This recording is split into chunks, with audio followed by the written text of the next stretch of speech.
Siya ang all-time rebounding leader ng Miami Heat, ang tumulong sa koponan ng Heat para masungkit ang kanilang 3 kampyonato sa kanilang franchise history. Isa rin siya sa mga loyal na player sa NBA mga idol dahil hindi na rin siya nagpalipat-lipat pa ng koponan. Ginugol niya ang kanyang 20 seasons sa koponan lang ng Miami Heat. Ang tanong dyan mga idol, gaano nga ba kalakas maglaro noon ng mamang ito? Lalo na pagdating sa rebound na kung saan siya ang naging all-time rebounder ng koponan ng Miami Heat. Kaya sa video natin ngayon ay ating pag-uusapan ng kwentong basketball ng 3-time NBA champion, ang 6'7" na si Udonis Haslem. Kaya tara mga idol, diretso na tayo.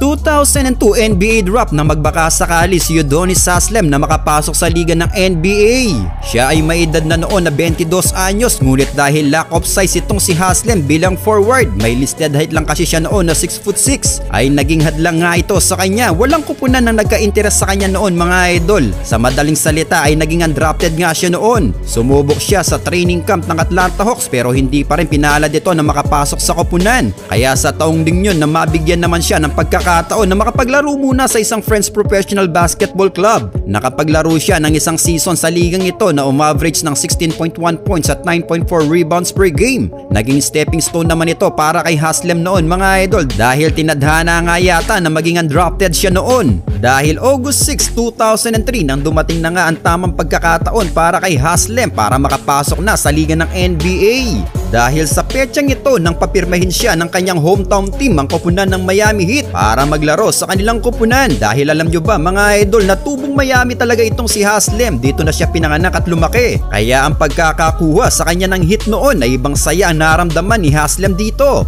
Well ngayon pag-usapan na natin ang kanyang kwentong basketball sa liga ng NBA. 2003-2004 season na magsimula ang rookie season ni Haslem sa liga ng NBA. Kasabay niya ang rookie din noon na si Dwayne Wade sa kanilang koponan. Heto ang magandang kwento mga idol. Even na undrafted itong si Haslem noon ay binigyan agad siya ng pagkakataon ni Stan Van Gundy, ang head coach noon ng Heat, para maipamalas ang kanyang husay sa basketball. Sa kanyang 75 games na nailaro sa kanyang rookie season ay 24 times siya naging starting small forward. Nagkaroon naman siya ng 24 minutes playing time per game na umaverage ng 7.3 points at 6.3 rebounds per game.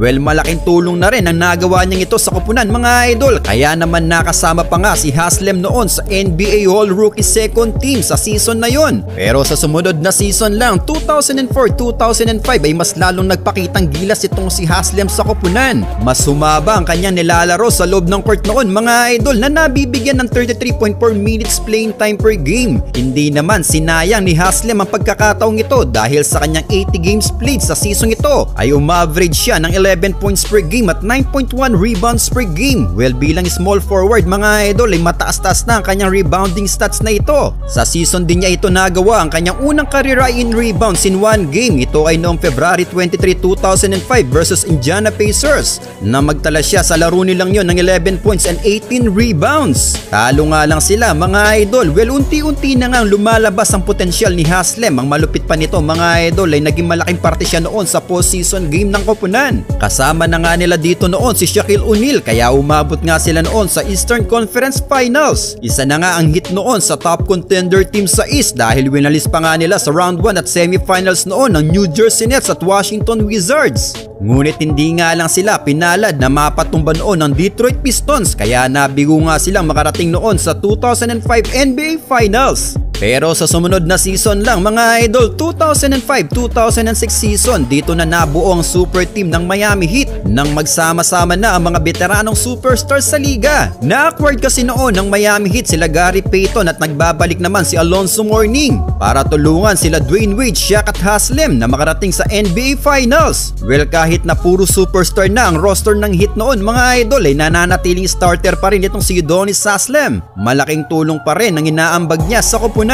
Nagkaroon siya ng almost 10 points per game at 7.8 rebounds per game. Naging top contender muli ang Heat noon na umupo sa number 2 seed with 52-30 win-loss record na sinundan ng tumalo sa kanila sa conference finals ang Detroit Pistons. Naging unbeatable nga noon ang Miami Heat sa playoffs at muli nga silang nakarating sa Eastern Conference Finals para rest baka ng Detroit Pistons. Ngunit sa pagkakataong ito ito ay hindi na pumayag pa ang Heat noon na maudlot ang kanilang pagpanik sa NBA Finals dahil tinapos lang nila noon ang serye sa Game 6. Kaya sa unang pagkakataon after lang ng 3 seasons niya sa liga ay nakarating nga si Haslem noon at ang kupunan ng Heat sa NBA Finals. Nakaharap nga nila noon ang Dallas Mavericks. Well, sa first 2 games ng kanilang serye ay dalawang magkasunod na panalo ang pinatikim ng Mavs sa Heat. Pero simula Game 3 ay hindi na muling nakatikim pa ng panalo ang Dallas mga idol. Kaya Game 6 ay tinapos na nga ng Heat noon ang serye ng Finals at nakuha nga dito ni Udonis Haslem ang kanyang unang kampyonato.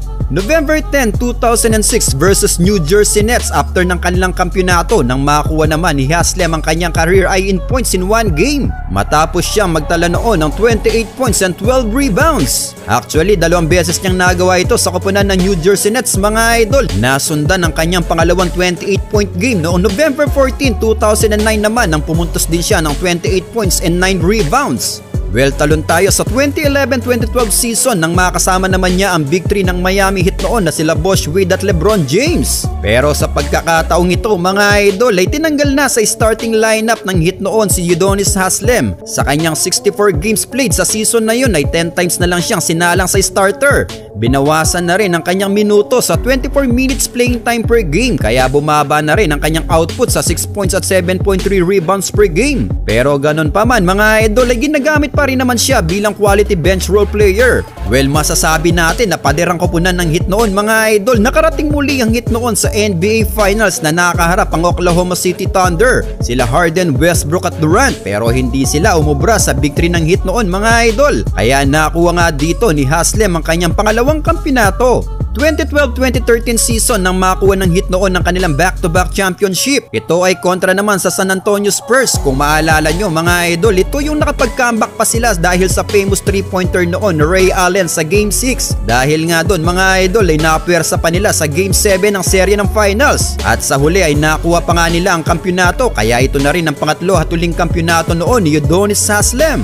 2019-2020 season sa edad niyang 40 years old ay isang veteranong manlalaro na nga itong si Haslem ng koponan ng Heat. Bench row na lang noon si Haslem at bihira ng gamitin ng koponan. 4 na beses lang siyang pinalaro sa season ito. Siya ay nagbibigay na lang ng advice sa mga batang player noon ng Heat mga idol. Pero sa season ito mga idol ay nakarating muli sa NBA Finals ang Miami Heat noon. Ito nga yung NBA bubble kontra Lakers. Sayang at natalo nga lang sila sa finals na yun.